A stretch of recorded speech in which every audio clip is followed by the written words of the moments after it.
ಪದೇ ಬೇಲ್ ಅರ್ಜಿ ರಿಜೆಕ್ಟ್ ಹಿನ್ನೆಲೆಯಲ್ಲಿ ದರ್ಶನ್ ಸಿಟ್ಟು, ಚೆನ್ನೈ ಖಾಸಗಿ ಆಸ್ಪತ್ರೆಯಲ್ಲಿ ರಜನಿಗೆ ಚಿಕಿತ್ಸೆ, ಆರೋಗ್ಯ ಸ್ಥಿರ. ಇನ್ನು ಬುಲ್ಡೋಸರ್ ನೀತಿ ಬಗ್ಗೆ ಸುಪ್ರೀಂ ಕಳವಳ. ಎಲ್ಲವನ್ನ ನೋಡೋಣ ಕರ್ನಾಟಕ ಟಾಪ್ ನ್ಯೂಸ್‌ಯಲ್ಲಿ. ಪದೇ ಪದೇ ಜಾಮೀನು ಅರ್ಜಿ ವಿಚಾರಣೆ ವಿಳಂಬಕ್ಕೆ ಆರೋಪಿ ದರ್ಶನ್ ಸಿಡಿಮಿಡಿಗೊಂಡಿದ್ದಾರೆ. ಡೆವಿಲ್ ಚಿತ್ರದ ನಿರ್ಮಾಪಕ ಪ್ರಕಾಶ್ ಭೇಟಿ ಬಳಿಕ ಸಿನಿಮಾ ಬಗ್ಗೆ ದರ್ಶನ್ಗೆ ಟೆನ್ಷನ್ ಶುರುವಾಗಿದೆ. ದರ್ಶನ್ ಭೇಟಿಗೆ ತೆರಳಿದ್ದ ಕುಟುಂಬಸ್ಥರ ಬಳಿ ದಾಸ ಆಕ್ರೋಶ ಹೊರಹಾಕಿದ್ದಾರೆ ಎನ್ನಲಾಗಿದೆ. 34 ದಿನಗಳಿಂದಲೂ ಬಳ್ಳಾರಿ ಜೈಲಿನ ವಾತಾವರಣ ಒಗ್ಗುತ್ತಿಲ್ಲ. ಸೆಷನ್ಸ್ ಕೋರ್ಟ್ ವಕೀಲರು ಏನ್ ಮಾಡ್ತಾ ಇದ್ದಾರೆ ಅಂತ ದರ್ಶನ್ ಗರಂ ಆಗಿದ್ದಾರೆ. ಇನ್ನು ಎಷ್ಟು ದಿನ ಜೈಲು ವಾಸ ಅಂತ ಪತ್ನಿ, ಸಹೋದರನ ಮುಂದೆ ದರ್ಶನ್ ಅಳಲು ತೋಡ್ಕೊಳ್ತಿದ್ರು. ನಿನ್ನೆ ಕುಟುಂಬಸ್ಥರ ಭೇಟಿ ವೇಳೆ ಅಳಲು ತೋಡ್ಕೊಂಡಿರುವ ಆರೋಪಿ ಸೆಷನ್ಸ್ ಕೋರ್ಟ್ ಇಲ್ಲ ಅಂದ್ರೆ ಹೈಕೋರ್ಟ್ ಹೋಗೋಕೆ ಹೇಳಿ ಅಂತ ಬೇಸರ ವ್ಯಕ್ತಪಡಿಸಿದ್ದಾರಂತೆ. ಇನ್ನು ಕೆಲವೇ ದಿನಗಳಲ್ಲಿ ಬೇಲ್ ಆಗುತ್ತೆ ಅಂತ ಪತ್ನಿ ವಿಜಯಲಕ್ಷ್ಮಿ ಧೈರ್ಯ ತುಂಬಿದ್ದಾರೆ. ಎಲ್ಲವೂ ಒಳ್ಳೆದಾಗುತ್ತೆ, ನಾನು ವಕೀಲರ ಜೊತೆಗೆ ವಿವರವಾಗಿ ಚರ್ಚೆ ಮಾಡ್ತೀನಿ ಅಂತ ಸಹೋದರ ದಿನಕರ್ ಕೂಡ ಧೈರ್ಯ ತುಂಬಿದ್ದಾರಂತೆ. ತಮಿಳು ನಟ ಸೂಪರ್ ಸ್ಟಾರ್ ರಜನಿಕಾಂತ್ ಆರೋಗ್ಯದಲ್ಲಿ ಏರುಪೇರಾಗಿದ್ದು ಚೆನ್ನೈನ ಖಾಸಗಿ ಆಸ್ಪತ್ರೆಗೆ ದಾಖಲಿಸಲಾಗಿದೆ. ಹೊಟ್ಟೆಗೆ ಸಂಬಂಧಪಟ್ಟ ಸಮಸ್ಯೆಯಿಂದಾಗಿ ನಿನ್ನೆ ತಡರಾತ್ರಿ ರಜನಿಕಾಂತ್ ಚೆನ್ನೈನ ಅಪೋಲೋ ಆಸ್ಪತ್ರೆಗೆ ದಾಖಲಾಗಿದ್ದು ಸದ್ಯ ಅವರ ಆರೋಗ್ಯ ಸ್ಥಿತಿ ಸ್ಥಿರವಾಗಿದೆ ಅಂತ ಮಾಹಿತಿ ಸಿಕ್ಕಿದೆ. ಈ ವೇಳೆ ಅವರ ಹೃದಯ ಪರೀಕ್ಷೆ ಕೂಡ ಮಾಡಿಸಲಾಗಿದೆ. ಹೃದ್ರೋಗ ತಜ್ಞ ಸಾಯಿ ಸತೀಶ್ ಅವರು ರಜನಿ ಅವರನ್ನ ಪರೀಕ್ಷೆ ಮಾಡಿದ್ದಾರೆ. ಈಗ ರಜನಿಕಾಂತ್ ಆರೋಗ್ಯ ಸುಸ್ಥಿರವಾಗಿದೆ ಎನ್ನಲಾಗಿದೆ. ಈ ಮೊದಲು ಕೂಡ ರಜನಿಕಾಂತ್ ಅವರು ಅನೇಕ ಬಾರಿ ಆಸ್ಪತ್ರೆಗೆ ದಾಖಲಾಗಿದ್ರು. ಅವರು ಈ ರೀತಿ ಪದೇ ಪದೇ ಆಸ್ಪತ್ರೆಗೆ ದಾಖಲಾಗುತ್ತಿರುವುದರಿಂದ ಆತಂಕ ಹೆಚ್ಚಿದೆ. ಇತ್ತ ಬಾಲಿವುಡ್ ನಟ ಗೋವಿಂದ್ಗೆ ಬೆಳಗ್ಗೆ ತಮ್ಮ ಮನೆಯಲ್ಲಿ ಕಾಲಿಗೆ ಗುಂಡು ತಗುಲಿ ಆಸ್ಪತ್ರೆಗೆ ದಾಖಲಾಗಿ ಚಿಕಿತ್ಸೆ ಪಡೆದಿದ್ದಾರೆ. ಬೆಳಗ್ಗೆ 4:45 ಸುಮಾರಿಗೆ ಅವರ ಪರವಾನಗಿ ಪಡೆದ ರಿವಾಲ್ವರ್ನಿಂದ ಮಿಸ್ಫೈರ್ ಆಗಿ ಗಾಯವಾಗಿದೆ ಅಂತ ಮುಂಬೈ ಪೊಲೀಸರು ತಿಳಿಸಿದ್ದಾರೆ. ನಟ ಅಪಾಯದಿಂದ ಪಾರಾಗಿದ್ದಾರೆ ಅಂತ ತಿಳಿದು ಬಂದಿದೆ. ಮಾಧ್ಯಮಗಳಿಗೆ ಗೋವಿಂದ ಮ್ಯಾನೇಜರ್ ಶಶಿ ಸಿನ್ಹಾ ಪ್ರತಿಕ್ರಿಯಿಸಿದ್ದು, ಪರವಾನಗಿ ಪಡೆದ ರಿವಾಲ್ವರ್ ಅನ್ನ ಕೇಸ್ನಲ್ಲಿ ಇಟ್ಕೊಂಡಿದ್ರು. ಕೇಸ್ನಿಂದ ತೆಗೆಯುವಾಗ ರಿವಾಲ್ವರ್ ಕೆಳಗೆ ಬಿದ್ದಾಗ ಫೈರ್ ಆಗಿ ಬುಲೆಟ್ ಕಾಲಿಗೆ ತಗುಲಿದೆ. ವೈದ್ಯರು ಬುಲೆಟ್ ಅನ್ನ ತೆಗೆದಿದ್ದಾರೆ ಅಂತ ತಿಳಿಸಿದ್ದಾರೆ. ಬುಲ್ಡೋಸರ್ ನ್ಯಾಯದ ಬಗ್ಗೆ ಸುಪ್ರೀಂ ಕೋರ್ಟ್ನಲ್ಲಿ ಇಂದು ಅರ್ಜಿ ವಿಚಾರಣೆ ನಡೆಯಿತು. ಈ ವೇಳೆ ಸುಪ್ರೀಂ ಕೋರ್ಟ್ ಕೆಲ ಅಭಿಪ್ರಾಯವನ್ನ ತಿಳಿಸಿದೆ. ಕಾನೂನು ಧರ್ಮದ ಮೇಲೆ ಅವಲಂಬಿತವಾಗಿಲ್ಲ.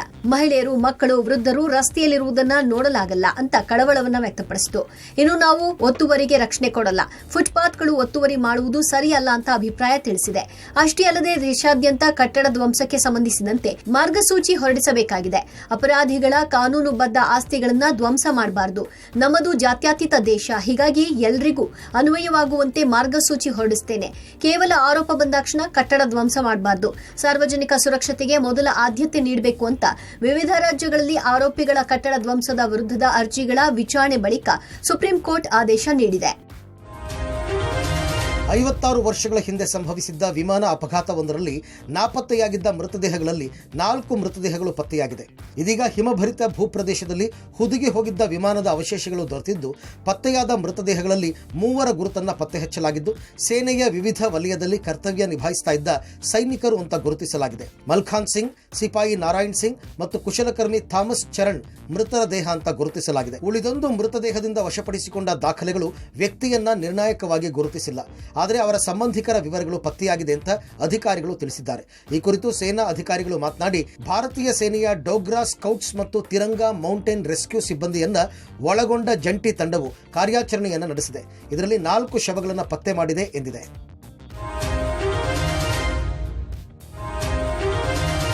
ಬಾಂಗ್ಲಾ ವಿರುದ್ಧದ 2ನೇ ಟೆಸ್ಟ್ ಪಂದ್ಯವನ್ನ ಭಾರತ 7 ವಿಕೆಟ್ಗಳಿಂದ ಜಯಗೊಳಿಸಿದೆ. 2ನೇ ಇನ್ನಿಂಗ್ಸ್ನಲ್ಲಿ ಗೆಲ್ಲಲು 95 ರನ್ಗಳ ಸುಲಭ ಸವಾಲನ್ನ ಪಡೆದ ಭಾರತ 17.2 ಓವರ್ಗಳಲ್ಲಿ 3 ವಿಕೆಟ್ ನಷ್ಟಕ್ಕೆ 98 ರನ್ ಹೊಡೆಯುವ ಮೂಲಕ ಜಯ ಸಾಧಿಸಿ 2 ಪಂದ್ಯಗಳ ಸರಣಿಯನ್ನ ಕ್ಲೀನ್ ಸ್ವೀಪ್ ಮಾಡಿಕೊಂಡಿದೆ. ಭಾರತ ಪರ ಆರಂಭಿಕ ಆಟಗಾರ ಯಶಸ್ವಿ ಜೈಸ್ವಾಲ್ 51 ರನ್ ಹೊಡೆದ್ರೆ ವಿರಾಟ್ ಕೊಹ್ಲಿ ಔಟ್ ಆಗದೆ 29 ರನ್ ಹೊಡೆದ್ರು. ಇದಕ್ಕೂ ಮೊದಲು ಬ್ಯಾಟ್ ಮಾಡಿದ ಬಾಂಗ್ಲಾ 47 ಓವರ್ಗಳಲ್ಲಿ 146 ರನ್ಗಳಿಗೆ ಆಲ್ಔಟ್ ಆಯಿತು. ಬುಮ್ರಾ, ಅಶ್ವಿನ್, ಜಡೇಜಾ ತಲಾ 3 ವಿಕೆಟ್ ಪಡೆದರೆ ಆಕಾಶ್ ದೀಪ್ 1 ವಿಕೆಟ್ ಪಡೆದರು. ಈ ಪಂದ್ಯವನ್ನ ಗೆಲ್ಲುವುದರ ಮೂಲಕ ಜನವರಿ 2016 ನಂತರ ಅತಿ ಹೆಚ್ಚು ಟೆಸ್ಟ್ ಪಂದ್ಯವನ್ನ ಗೆದ್ದ ತಂಡ ಎಂಬ ಸಾಧನೆ ಮಾಡಿದೆ. ಭಾರತ 86 ಪಂದ್ಯವಾಡಿ 53 ಪಂದ್ಯ ಗೆದ್ದುಕೊಂಡಿದೆ. 21 ಪಂದ್ಯವನ್ನ ಸೋತ್ರೆ 12 ಪಂದ್ಯವನ್ನ ಡ್ರಾ ಮಾಡಿಕೊಂಡಿದೆ. 2ನೇ ಸ್ಥಾನದಲ್ಲಿರುವ ಇಂಗ್ಲೆಂಡ್ 111 ಪಂದ್ಯವಾಡಿ 52 ಪಂದ್ಯವನ್ನ ಗೆದ್ದುಕೊಂಡಿದೆ. 44 ಪಂದ್ಯವನ್ನ ಸೋತು 15 ಪಂದ್ಯವನ್ನ ಡ್ರಾ ಮಾಡಿಕೊಂಡಿದೆ.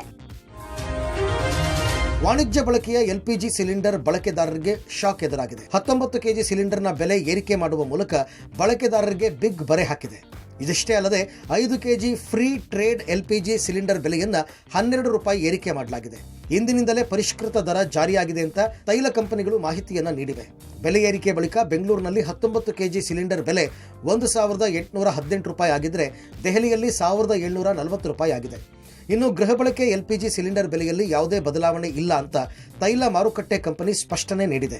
ದಸರಾ, ದೀಪಾವಳಿಯಂತಹ ಪ್ರಮುಖ ಹಬ್ಬಗಳ ಸಂದರ್ಭಗಳಲ್ಲೇ ಬೆಲೆ ಏರಿಕೆಯಾಗಿರುವುದು ಬಳಕೆದಾರರಿಗೆ ನುಂಗಲಾರದ ತುತ್ತಾಗಿದೆ.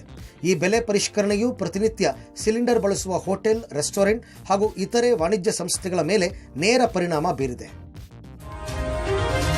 ಗುತ್ತಿಗೆ ಆಧಾರದ ಕೆಲಸದಿಂದ ವಿಮುಕ್ತಿಗೊಳಿಸಿದ್ದಕ್ಕೆ ವಾಲ್ಮೀಕಿ ಅಭಿವೃದ್ಧಿ ನಿಗಮ ಕಚೇರಿಯಲ್ಲಿ ಮಹಿಳೆಯೊಬ್ಬರು ಹೈಡ್ರಾಮಾ ನಡೆಸಿರುವ ಘಟನೆ ಚಿತ್ರದುರ್ಗದಲ್ಲಿ ನಡೆದಿದೆ.